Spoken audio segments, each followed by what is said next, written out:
The amendment we are offering today is really very simple. It applies the authorizations and restrictions for interrogations in the Army Field Manual to the entire United States government.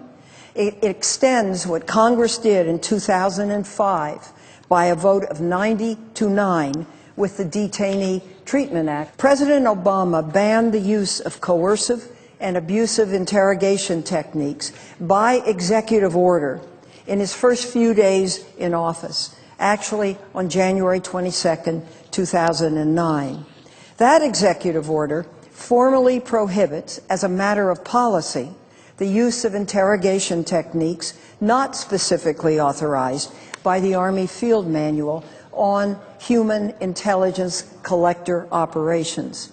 This amendment places that restriction in law. It is also important to understand that the policies in the 09 executive order are only guaranteed for as long as a future president agrees to leave them in place. Current law already bans torture, as well as cruel, inhuman, or degrading treatment or punishment. However, this amendment is still necessary because interrogation techniques were able to be used which were based on deeply flawed legal theory. These legal opinions could be written again. In 2009, President Obama's executive order settled the issue as formal policy, and this amendment will codify a prohibition on a program that was already defunct at the end of the Bush administration. It's important to point out that the Senate and the House both required the use of the Army Field Manual across the government in the fiscal year 2008 Intelligence Authorization Bill. Unfortunately, President Bush vetoed that legislation. We should all agree that there can be no turning back to the era of torture.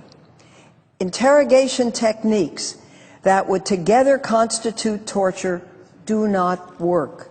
They corrode our moral standing, and ultimately they undermine any counterterrorism policies they are intended to support. This amendment provides greater assurances that never again will the United States follow that dark path of sacrificing our values for our short-term security needs. I also know that such practices don't work.